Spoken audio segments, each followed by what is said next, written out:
Good evening, I'm Brett Baer. President Obama wants you to feel his pain over a series of cuts in spending growth set to take effect in less than 2 weeks. Today, he laid out real-world concerns such as reductions in emergency service, child care, and job security.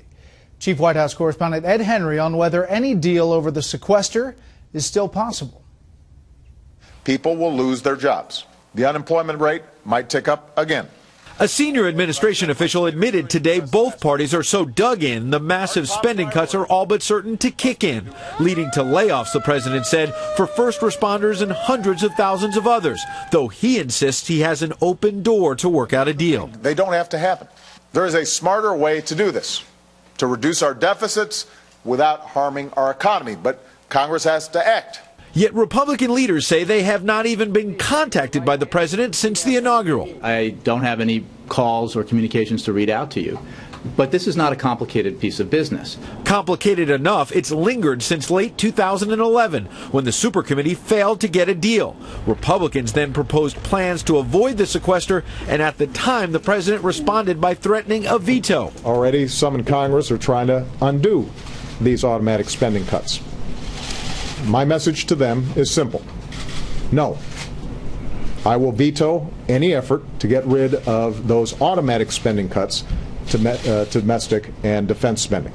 Pressed today on why the president wanted to veto an effort to stop cuts he now calls draconian, spokesman Jay Carney said the problem was Republicans wanted a plan that was not balanced with spending cuts and tax increases. We do not support undoing the sequester in a way that says, you know what, we'll throw double the number of kids out of Head Start. We'll make double the amount of cuts to education. Speaker John Boehner fired back today. The focus should be on other spending cuts, saying, quote, just last month, the president got his higher taxes on the wealthy, and he's already back for more. The American people understand that the revenue debate is now closed. We should close loopholes and carve-outs in the tax code, but that revenue should be used to lower rates across the board.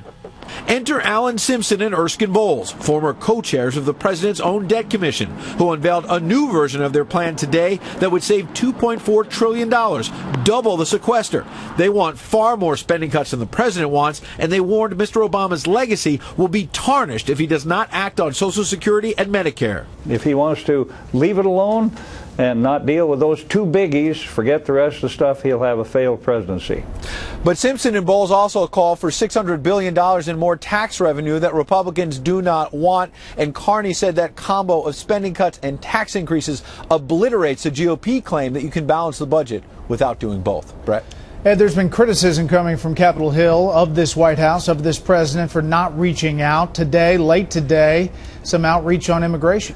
That's right. A little kerfuffle started at the White House briefing because basically Senator Rubio's office had said that they'd never heard from the White House on immigration. Then the White House fired back and said there had been 5 meetings between White House staff and Rubio staffers as part of these gang of 8 meetings up on Capitol Hill. Then Rubio's folks said, no, these were just briefings, not meetings. The president tried to put all this to rest. He placed calls tonight basically to Marco Rubio, who's still traveling overseas, but also Senators McCain and Graham, key to any immigration reform deal. The president on those calls, I'm told, said he feels good about the prospects for a deal. Senator Rubio's office now says he feels good, so everyone's good. The question now is whether they actually come together on a deal, Brett. Yeah, and how good. All right, Ed, thank you. Good to see you.